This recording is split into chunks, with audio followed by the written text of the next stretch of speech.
e, to'xtamasdan, ya'ni o'sha Alloh hukmi bo'ladi, Alloh so'zi oliy bo'ladi deb yurish, to o'sha Quddusga qarab, ya'ni shu yahudlarga qarshi o'tib ketgan bo'lganda qanaqa siyosiy o'zgarishlar bo'lardi?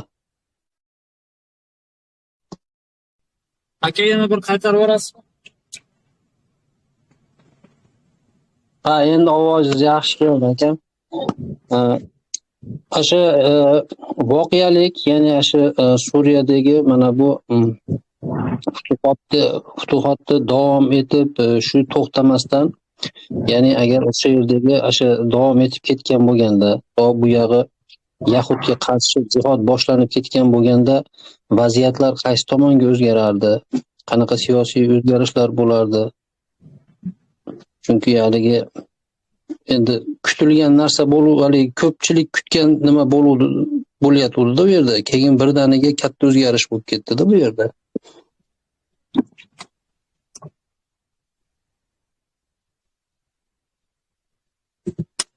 Tushunarli. Endi siz aytganday, haligi noaniq harakatlar davomiy bo'lib ketmasdi.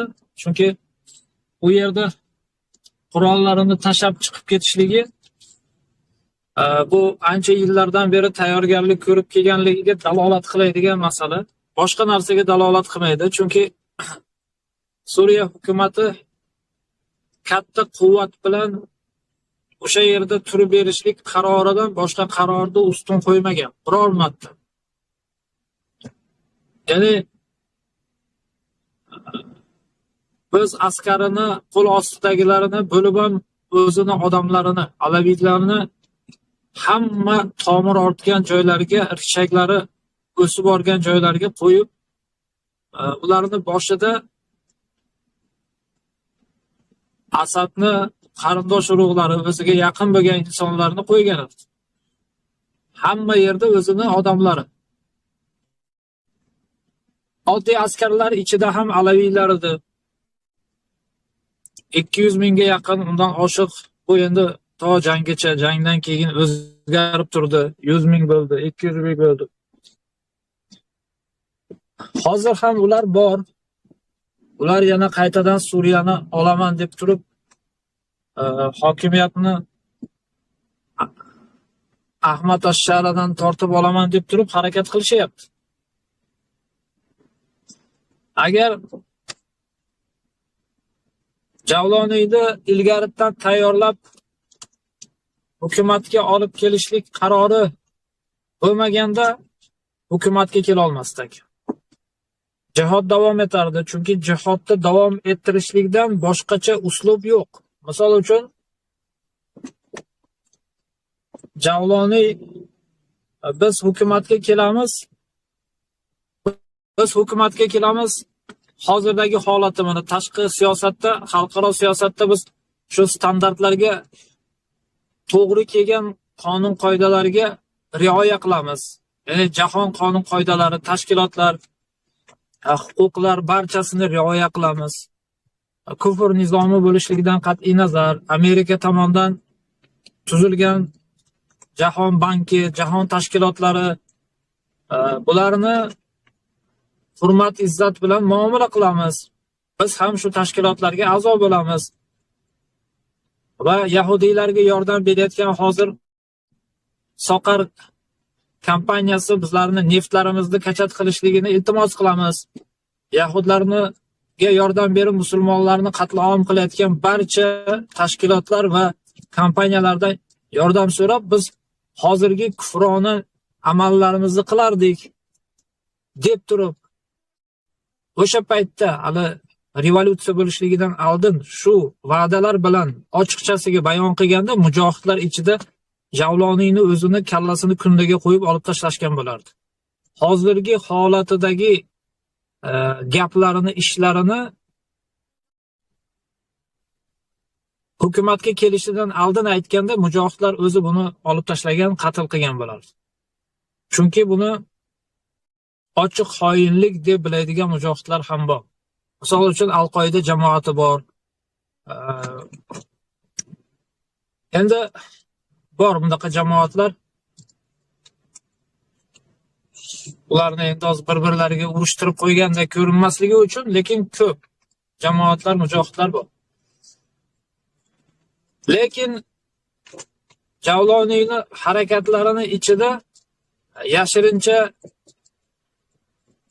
mana shu hukumatga kelgandan keyin kufr ahli bilan yaxshi muomalada bo'lishligi aniq bo'lib kelayotganda siyosatda tushungan mujohidlar buni sezgan.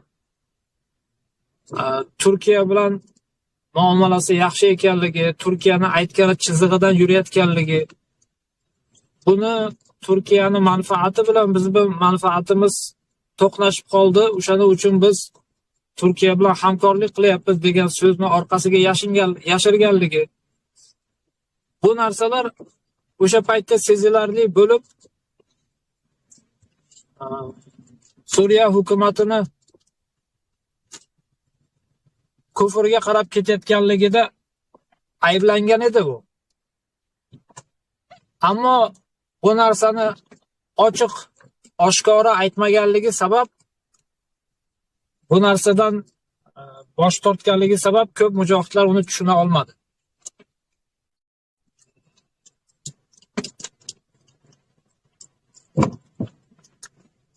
O'shanga bu hukumatga agar kelishligi aniq bo'lib qolganda, mana shu narsa mujohidlarning ichida fosh bo'lib, oshkora bo'lib turib, mujohidlar bu Javloniy hali hukumatga kelmasdan turib xiyonat qilayotganligini o'sha paytda agar hizb jamoatini gaplariga quloq solganida edi, hozir mana shu holatga tushmagan bo'lardi.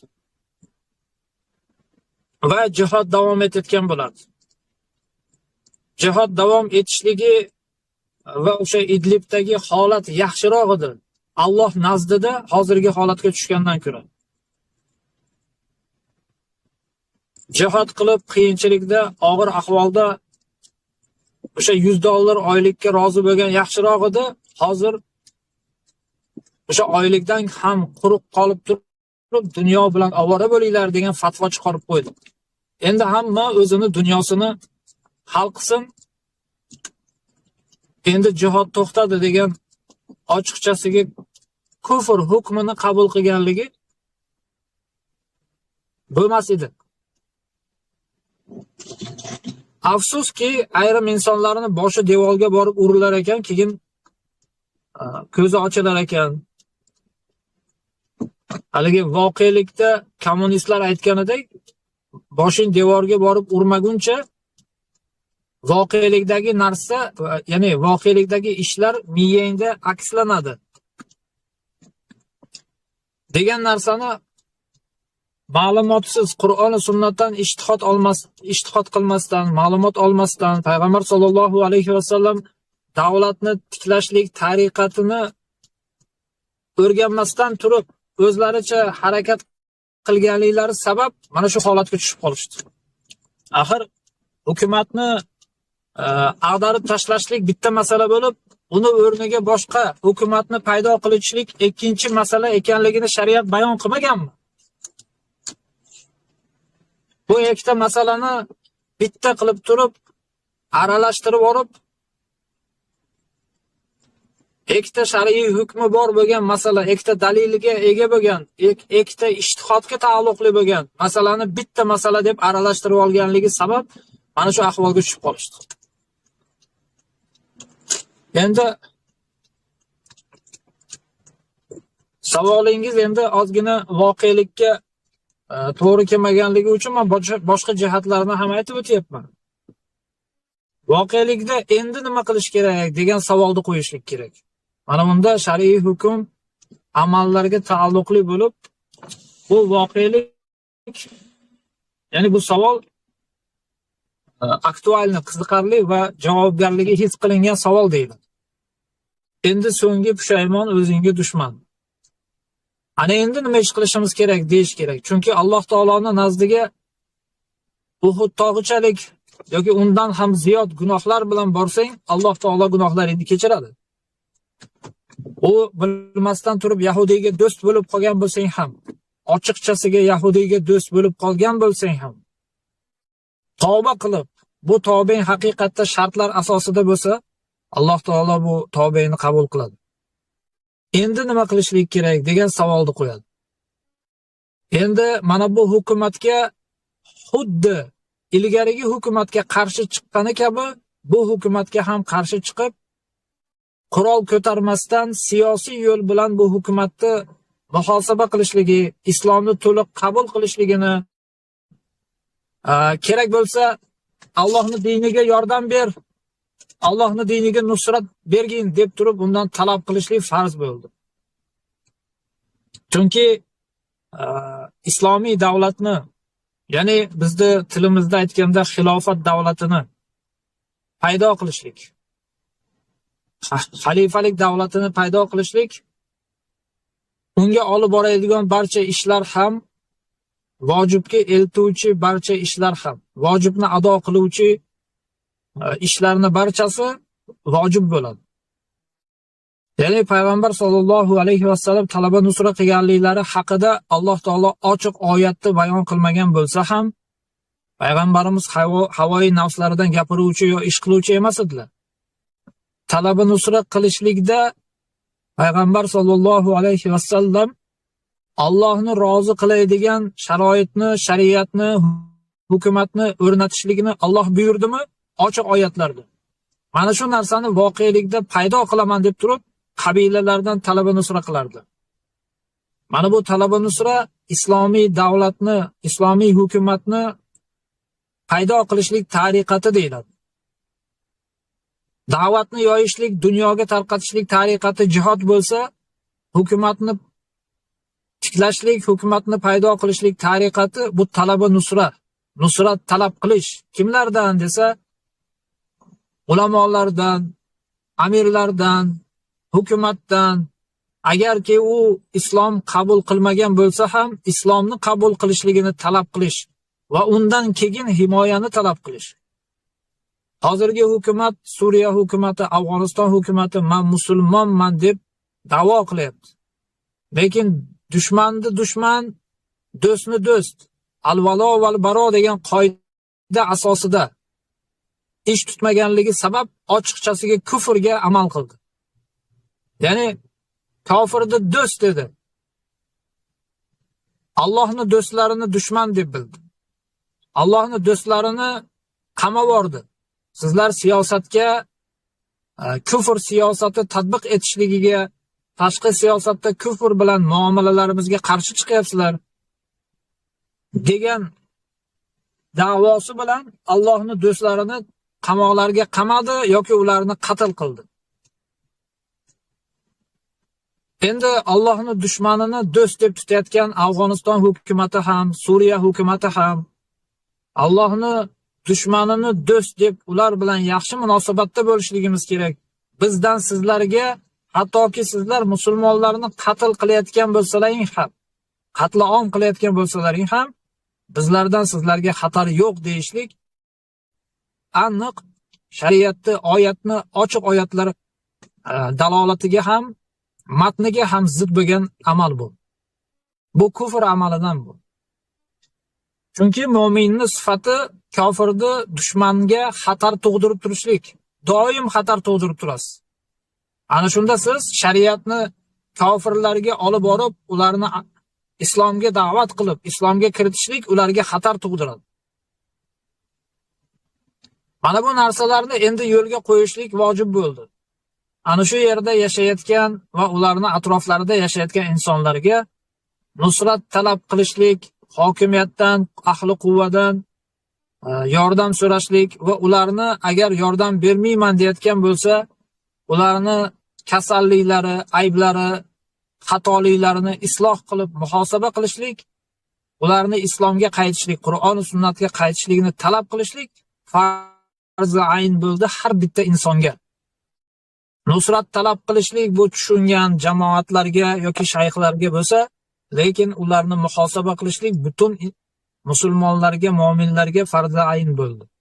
Chunki ochiq kufrni ko'rsalaring, qilichlaringni yalang'ochlanglar degan. Endi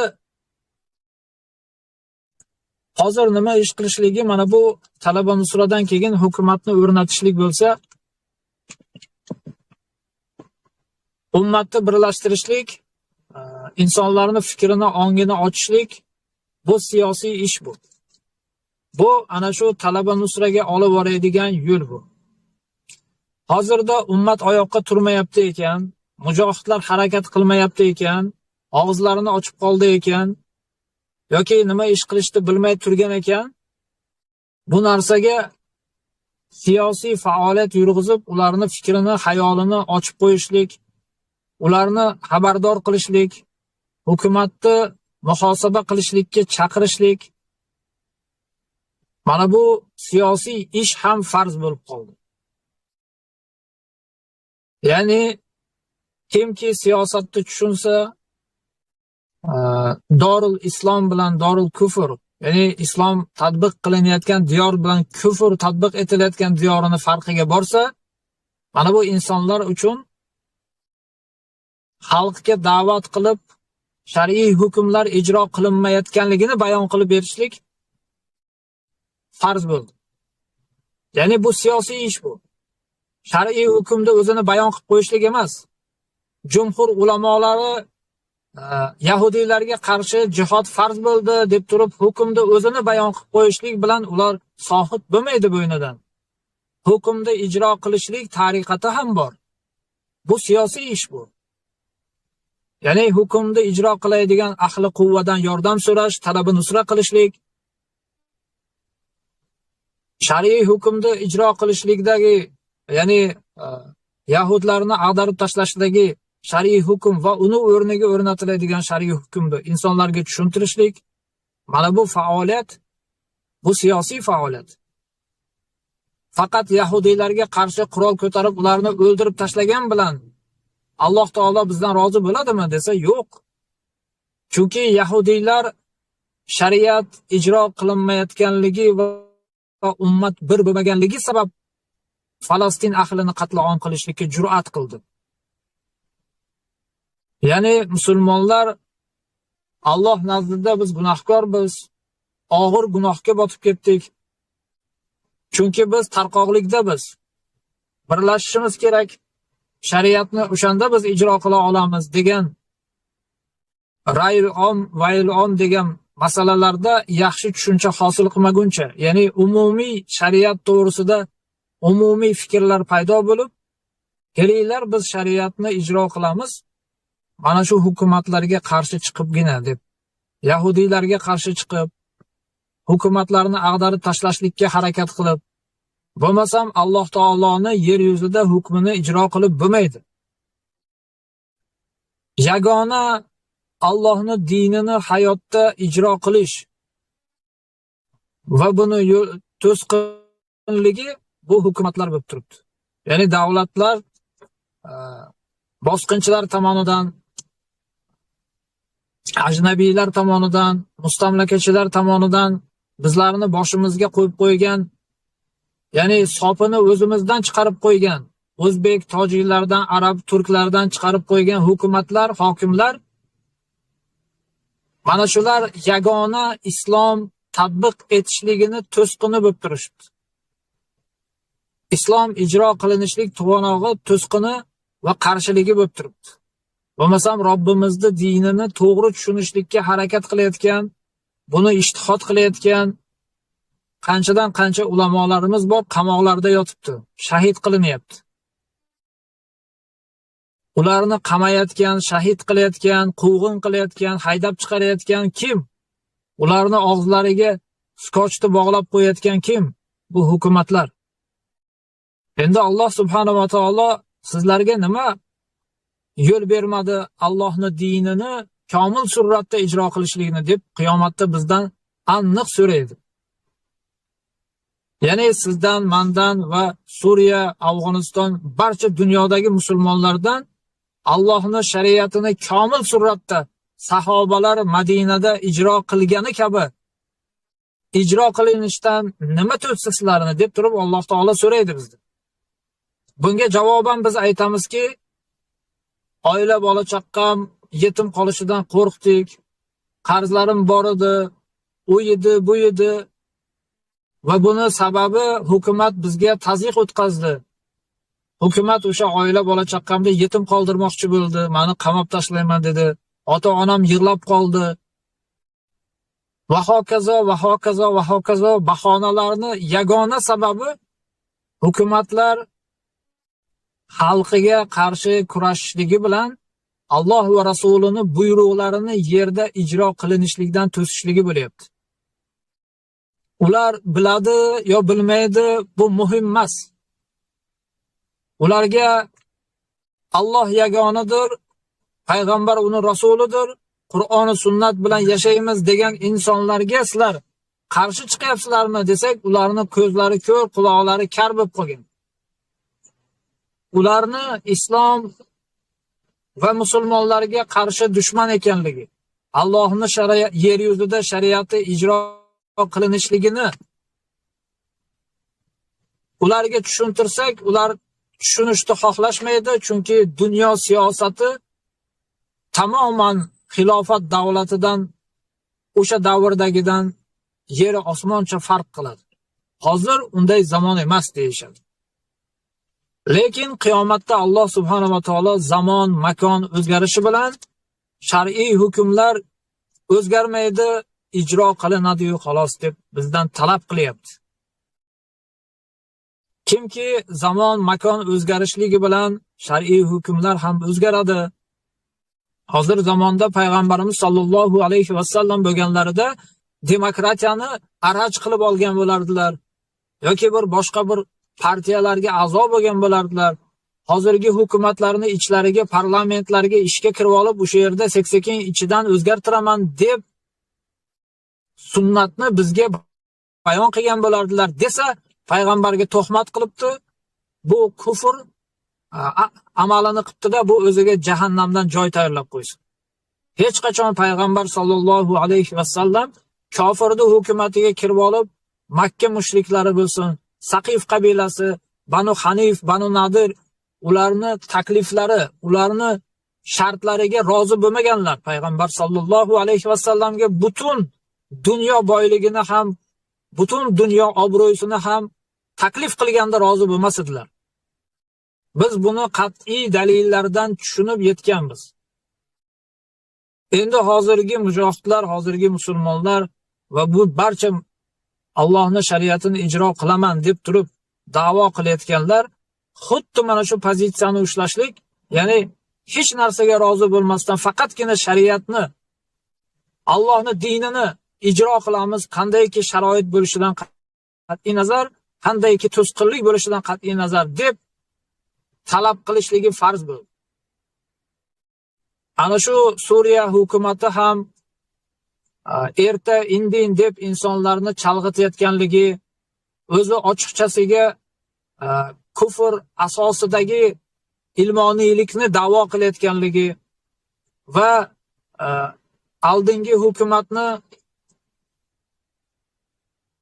apparatida ishlagan insonlarni nizomlarini ayrim joylarini tuzatib qo'yib qolganini mana shu bilan boshqarib turamiz toki biz yangi konstitutsiya o'ylab topguncha deb payg'ambar sollallohu alayhi vasallam tariqatlaridan tamoman chiqib ketganligi, dunyo kofirlari u bilan do'stlashamiz desa ular bilan do'stlashib al-valo val baro degan qoida asosida ish tutmaganligi, do'stni do'st, dushmanni dushman deb bilmaganligini Suriya xalqi ham ko'rib turibdi. Unga ham qarshi kurashishlik, yo fikriy, yo siyosiy, yo harbiy kurashishlik ochiqchasiga farz bo'ldi. Qachongacha kutamiz, qachongacha o'rganamiz, qachongacha aldanamiz. Afg'oniston xalqi ham bechoralar qarib yarim asrdan beri jang qilib kelib, qachon bizlar dunyoga bosh ko'tarib chiqamiz, qachon bizlar taraqqiyot bizlarga kirib keladi, qachon bizlar ham bir nafas olamiz deb bechoralar dunyo kezib, muhojir va musofir bo'lib dunyolarga berilib ketishdi. Qayerga qaramasangiz afg'onlar yo savdoda yo dunyoni ichiga sho'ng'ib ketib qolishgan. Taliban hukumati ham dunyosini yaxshilayman deb turib, hali Rossiya bilan, hali Xitoy bilan, hali Amerika bilan sanlar aslida bizlarga do'st, lekin bilmay qolib bizlarga qarshi kurashdinglar deb ularni do'st tutganligi mana bu dunyoga sho'ng'ib ketganligini alomati bu. Shunga dalolat qiladi. Suriya hukumati ham erta indin dunyoga sho'ng'ib ketib, hali yahudlarni kompaniyasi bo'lgan Soqar kompaniyasini neft kachat qilishligiga ishlatadi. Ulardan talab qiladi. Hali Turkiya hukumatini harbiy quvvatidan foydalanadi. Harbiy strategiyalarini Turkiyadan o'rganadi. Axir Turkiya NATO a'zosi-ku. Axir u kufr nizomini bir parchasi, kufr daraxtini bir shoxi-ku. O'shandan hayotni o'rganasanmi? O'shandan qanday harbiy quvvatingni tiklashligini o'rganasanmi? Strategiyani o'rganasanmi? Axir sahobalar senga o'rnak emasmi? Axir sahobalar senga hayotni o'rgatmadimi? Ular yulduz kabi, ular orqasidan ergashsang hech qachon adashmaysan degan dalil sanlarga dalil emasmi? Ularni namoz o'qiganligiga ergashding, ularni ro'za tutganligiga ergashding. Harbiy quvvat islomni dunyoga tarqatishlik, islomni davlatni ichida tatbiq etishlik, ijro qilishligiga kim ergashsin? Hizbut Tahrir davlat tiklaguncha tomosha qilib kutib o'tirasizlarmi? Sizlarga xilofat davlatini tiklashlik, islomiy hayotni qayta tiklashlik, sahobalarga o'xshab qadam bosishlik tariqati farz emasmi? Mana bu gaplarni o'sha xalqlar ham, nafaqat Suriya va Afg'oniston xalqi, balki butun dunyo musulmonlari o'rganish kerak bo'lgan. Hozirgi kunda bizlarni xorlik, zorlikdan 3-4 sort bo'lib ketishlik, bu siyosiy termin bu. Har bir musulmonni, hattoki har birida xonadoni, mol dunyosi, biznesi, qimmatbaho mashinalari, farzandlari Yevropalarda o'qib yurgan sharoitlarda yashasa ham, har bir musulmon zakot beradigan darajaga chiqqan bo'lsa ham, lekin xor, zor kofirlar qo'lida malay bo'lib yuribdi. Nimaga? Chunki kofirlarni dollari bilan, kofirlarni bank sistemasi bilan, ularni dunyo tashkilotlari va iqtisodlari bilan kofirlar chizib qo'ygan kapitalizm nizomiga bo'ysunishlik muqarrar bo'lib turibdi. Ya'ni bunga majbur bo'lib turibsiz. Qanday qilib turib islom iqtisod nizomi o'rganilmayapti? Nima uchun islom iqtisod nizomi kitoblari yozilyapti mushtahidlar tarafidan, bular o'qilmayapti? Nima bizlarga Allohning shariati ijro qilinishligi kerak emas bo'lib qoldimi? Nima qiyomatda Alloh subhanahu va taolo sahobalar majbur bo'lib davlat tiklashdi, lekin ularga Alloh yordam berdi. Sizlar ham majbur edilaring, lekin sizlarga imkoniyat bo'lmay qoldi, mayli sizlar kechirilasizlar deb bizlarni kofir nizomlari, kofir iqtisod nizomi o'ylab topgan kapitalizm nizomi bilan hayot kechirishligimizga Alloh rozi bo'ladimi? Hech qachon Alloh rozi bo'lmaydi. Alloh taolo kofir nizomini mu'minlar ustidan tatbiq qilinishiga, ya'ni kofirlar musulmonlarni ustidan boshqarishligiga hargiz rozi bo'lmaydi degan ochiq oyatlari bor.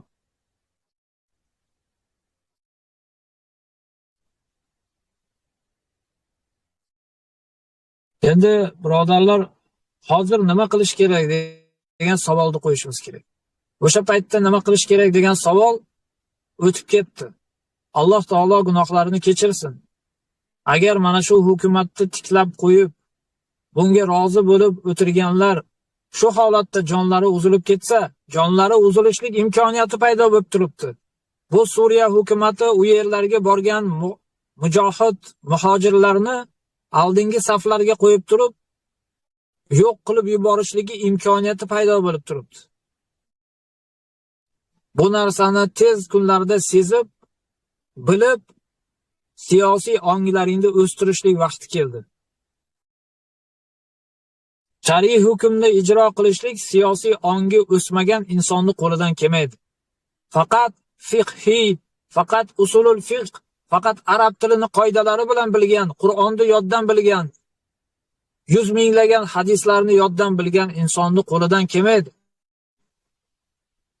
Shar'iy saqofatni, shar'iy ilmlarni o'rgangan inson aqidani, tavhidni yuzlagan darsliklarini YouTube'larda takror va takror darslik qilib chiqarayotganlar siyosiy onglaringni o'stirmagunlaringcha, dushman sizlarni ustlaringga olib kelayotgan xoinlarni tanimagunlaringcha, kufr nizomi, kapitalizm, demokratiya, sekularizm boshqa nizomlarni islom bilan farqlab olmagunlaringcha iymon lazzatini va kurash lazzatini haqiqiy islom ko'tarib kelgan butun dunyoga qarshilik, butun dunyoni nizomlardan, urf-u odatlardan tozalashlik kurashini, kayfiyatini tushuna olmaysizlar.